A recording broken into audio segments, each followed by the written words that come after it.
Hi കൂട്ടുകാരെ, പുതിയൊരു വീഡിയോയിലേക്ക് എല്ലാവർക്കും സ്വാഗതം.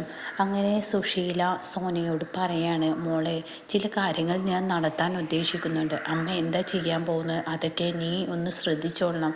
അമ്മ ചെറിയ ഒരു കടുങ്കൈയാണ് ചെയ്യാൻ പോകുന്നത്. അമ്മ ചെറിയൊരു വിഷം കുടിക്കാൻ പോവാണ്, എങ്കിലാണ് അവരുടെ സ്ഥാനാർത്ഥിത്വം നഷ്ടപ്പെടുകയുള്ളൂ. അത് കേൾക്കുന്ന സോന പറയാണ്, അമ്മയ്ക്ക് എന്താ വട്ടായോ അമ്മ ഇങ്ങനെയുള്ള പണികൾ ചെയ്യാൻ? അമ്മ വിഷം കുടിച്ചാലേ അമ്മക്കേ പോകത്തുള്ളൂ, അല്ലാതെ അവർക്കൊന്നും പോകത്തില്ല.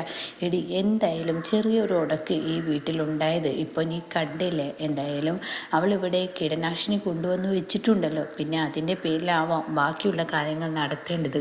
അപ്പോൾ എൻ്റെ മോള് കാര്യങ്ങൾ കൈവിട്ട് പോവാതിരിക്കാൻ നീ ഒന്ന് ശ്രദ്ധിക്കണം. അമ്മ വിഷം കുടിച്ചാലും ആ സ്പോട്ടിൽ അമ്മയെ ഹോസ്പിറ്റലിലോട്ട് എത്തിക്കാൻ നീ നോക്കണം എന്നൊക്കെ സോനയോട് പറയുമ്പോൾ സോന അത് കേൾക്കുന്നു കേട്ടോ. സോന പറയണം, അമ്മ എനിക്ക് പേടിയാവുന്നു, ഇതൊക്കെ തീക്കളിയായിട്ടാണ് മാറുക, ഇതിനൊന്നും അമ്മ നിൽക്കണ്ട എന്നൊക്കെ ഇങ്ങനെ പറയുമ്പോൾ, ഇല്ലടി, അവളുടെ അനിയത്തി എന്നെ ആ പഞ്ചായത്ത് പ്രസിഡൻ്റ് ആവാനുള്ള ആ മോഹത്തിൽ നിന്ന് പിന്തിരിച്ചപ്പോൾ അവളെ ഇതിൽ നിന്ന് പിന്തിരിപ്പിക്കണ്ടേ, അതിനുള്ള ശിക്ഷ അവൾക്ക് കൊടുക്കണ്ടേ, അതാണ് ഏറ്റവും നല്ല പോംവഴി എന്നൊക്കെ പറഞ്ഞ് സുശീല തൻ്റെ ആ ഒരു പ്രവൃത്തിക്ക് മുതിരാണ് കേട്ടോ. എന്നാൽ ഈ സമയം സോനയുടെ ഉള്ളിൽ കിടകിട വിറക്കുകയാണ്, തനിക്ക് പേടി വരികയാണ്, ഉള്ളിലൊരു ഭയം.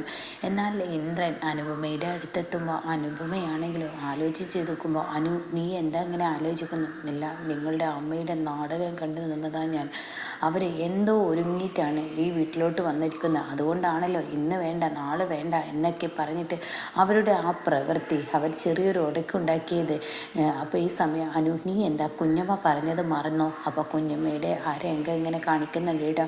അനുവിനെയും ഇന്ദ്രനെയും കുഞ്ഞമ്മ വിളിച്ചു വരുത്തിയിരിക്കുകയാണ്. അങ്ങനെ അവർ പറയാണ്, അതെ, ഞാൻ നിങ്ങളെ രണ്ടുപേരെയും കാണാൻ ധൃതി പിടിച്ചാണ് ഇങ്ങോട്ടേക്ക് വന്നത്, എനിക്ക് ചില അർജൻറ്റ് കാര്യങ്ങൾ നിങ്ങളോട് പറയാനുണ്ട്. അത് കേട്ട ഉടനെ കുഞ്ഞമ്മയോട് ഇന്ദ്രൻ ചോദിക്കുക, എന്താ കുഞ്ഞമ്മേ? അതെ മക്കളെ, നിങ്ങൾക്ക് എന്തോ ഒരു ദോഷം വരുന്ന ഒരു പ്രവൃത്തി ചെയ്യാൻ പോവുകയാണ്. സുശീലയും മഹർഷി അനുവിനെ ഈ ഒരു സ്ഥാനാർത്ഥിത്വത്തിൽ നിന്നും നീക്കം ചെയ്യാൻ എന്തോ ഹർഷ പറഞ്ഞു കൊടുത്തിട്ടുണ്ട്. എൻ്റെ കുഞ്ഞമ്മ, എന്ത്? അതൊന്നും എനിക്കറിയത്തില്ല. വേണമെങ്കിൽ നിങ്ങൾ രണ്ടാളും കൊല്ലാൻ പോലും അവർ മരിക്കത്തില്ല, അതുകൊണ്ട് നിങ്ങൾ രണ്ടാളും ഒന്ന് സൂക്ഷിക്കുന്നത് നല്ലതാണ് എന്നൊക്കെ പറഞ്ഞത് കേട്ടോ. അപ്പോൾ ഈ സമയം ഈ വാക്കുകൾ കേട്ട് അനുപമയും ഇന്ദ്രനും ആകെ പകച്ചു പോവുകയാണ്. ഇവിടെ ഇന്ദ്രനാണെങ്കിലോ, നീ ഒന്ന് ശ്രദ്ധിക്കണം, നിന്നെ ആയിരിക്കും എൻ്റെ അമ്മ ഇല്ലാതാക്കാൻ നോക്കുന്നത്, അതുകൊണ്ട് നീ ഒന്ന് ശ്രദ്ധിക്കണം എന്നൊക്കെ അനുവിനോട് പറയുമ്പോൾ അനുപമ പറയാണ്, ഒരിക്കലും ഇന്ദ്രേട്ട അങ്ങനെ ഉണ്ടാവത്തില്ല, ഇവിടെ ഉണ്ടാവാൻ പോകുന്നത് നേരെ തിരിച്ചായിരിക്കും. നിങ്ങളുടെ അമ്മ എന്തെങ്കിലും കെണി അമ്മക്ക് തന്നെ ഒപ്പിച്ച് എന്നെ അതിൽ കുരിക്കാനുള്ള പരിപാടിയായിരിക്കും എന്നൊക്കെ പറയുമ്പോൾ, എന്താ നിനക്ക് ഇങ്ങനെ തോന്നാൻ? അല്ല, എന്നെ ഇല്ലാതാക്കി അവർ കുടുങ്ങുന്നു അവർക്ക് നന്നായിട്ട് അറിയാം, പക്ഷേ അവർ എന്തെങ്കിലും ചെയ്തു കഴിഞ്ഞാൽ ഞാനേ കുടുങ്ങത്തുള്ളൂ. അപ്പോൾ അതുകൊണ്ട് എന്ന് പറയുമ്പോൾ, നീ എന്താ പറഞ്ഞു വരുന്നത്? അതെ ഇന്ദ്രേട്ട, എന്താ എന്ന് എനിക്ക് വ്യക്തമായി പറയാൻ കഴിയില്ല എന്നൊക്കെ ഇങ്ങനെ പറയുന്നുണ്ട് കേട്ടോ. എന്നാൽ ഈ സമയം ഇവിടെ രഘു ആണെങ്കിൽ ആകെ പെട്ടിരിക്കുകയാണ്. രഘു അമ്പിളിയോട് പറയണ്ട എന്നുള്ള തീരുമാനം തന്നെ വന്നിരിക്കുകയാണ്. അമ്പിളിയോട് എന്തായാലും പറയണ്ട, അമ്പിളിയോട് പറയാതിരിക്കാൻ നല്ലത്. അപ്പോൾ ആ സമയം കാണാൻ ആരോ പുറത്ത് ബെല്ലടിക്കുന്നത്. ആ ബെല്ലിൻ്റെ ശബ്ദം കേട്ടിട്ട് ദാസ് പറയാം, ഞാൻ പോയി നോക്കാം. അത് വേണ്ട ദാസേട്ടാ, ദാസങ്കൾ നിങ്ങൾ ഇവിടെ ഇരുന്നോളൂ, ഞാൻ പോയിക്കോളാം. അപ്പോൾ ആമി പറയാം, ഞാൻ പോയിക്കോളാം.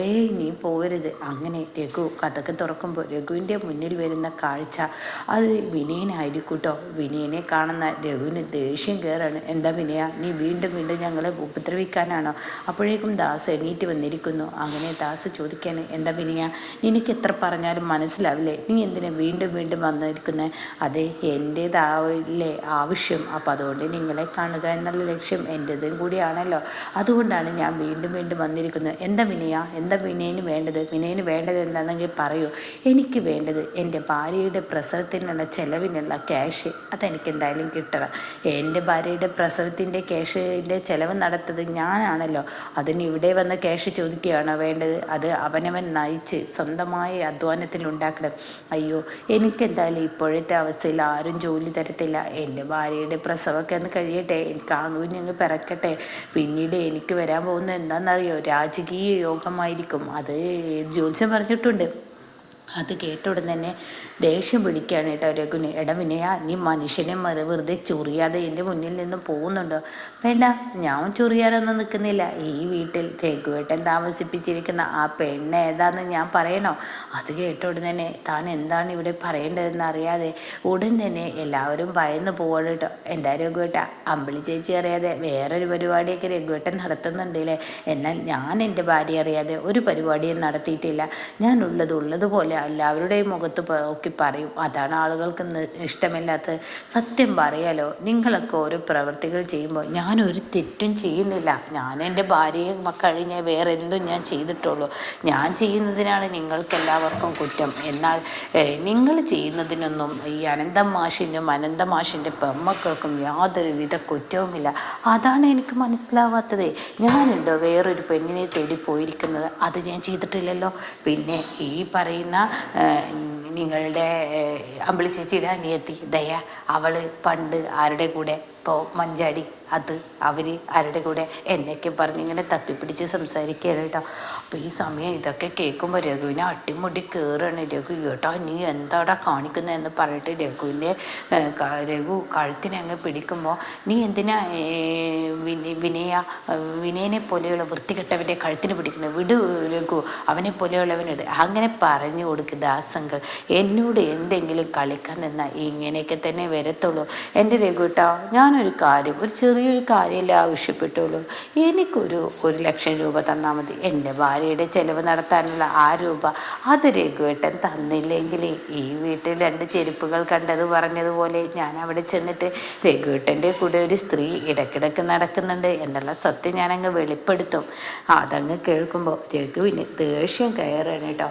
എന്നാൽ ഈ സമയം സുശീലയാണെങ്കിലും ഈ പറഞ്ഞതുപോലെ തന്നെ കീടനാശിനി പോയിട്ട് എടുത്തുകൊണ്ട് വന്നിരിക്കുകയാണ് ഗ്യാസ് ഫിൽറ്ററിൻ്റെ ആ ബാക്ക് വശത്ത് നിന്നും. അങ്ങനെ ആ കീടനാശിനിയുമായി സുശീല പതിയെ അകത്തോട്ട് കയറി വരികയാണ്. അങ്ങനെ സുശീല ആ അനുപമ പറഞ്ഞതുപോലെ ആ കീടനാശിനി ചെറിയൊരു കുപ്പിയിലാക്കാണ്. ഇതേ സമയം ഇതൊക്കെ എന്താണ് ഇവിടെ താൻ ചെയ്യുന്നതെന്ന് മറ്റുള്ളവർ അറിയില്ലെന്നാണ് സുശീലയുടെ വിശ്വാസം കേട്ടോ. അങ്ങനെ ആ കീടനാശിനി പതിയെ ആ കുപ്പിയിലാക്കിയതിന് ശേഷം താൻ അനുപമയുടെ ബാഗിൽ കൊണ്ടിടണമല്ലോ. കാരണം അത് സുശീലയ്ക്ക് കൊടുക്കാൻ അവൾ കുറച്ച് അതിൽ നിന്ന് എടുത്തു എന്ന് വരുത്തി തീർക്കണമല്ലോ. അതിനുള്ള പരിപാടിയാണ് കേട്ടോ. അങ്ങനെ അനുപമയുടെ റൂമിലോട്ട് പാത്തും പതുങ്ങിയും സുശീല പോവുകയാണ്. എന്നാൽ അവിടെ അനുപമ ആ സമയം കുഞ്ഞിന് പാല് തിളപ്പിക്കാൻ കിച്ചണിലോട്ട് അങ്ങ് പോകുമ്പോൾ ഈ ഒരു സംഭവം ബാഗിനുള്ളിലോട്ട് അങ്ങ് കൊണ്ടേയിടുകയാണ് കേട്ടോ. ഇതോടുകൂടി സുശീലയുടെ പ്രതീക്ഷകൾ എല്ലാം കൈവിട്ടു പോവില്ല എന്നുള്ള വിശ്വാസം തന്നിൽ വന്നിരിക്കുന്നു. എന്തായാലും അവളെ എല്ലാവരും ഈ വീട്ടിൽ നിന്ന് ആട്ടിപ്പുറത്താക്കും. ഇന്നിപ്പോൾ ഞാനും അവളും ചെറിയൊരു ചേർച്ച ഉണ്ടായല്ലോ, അത് മതി.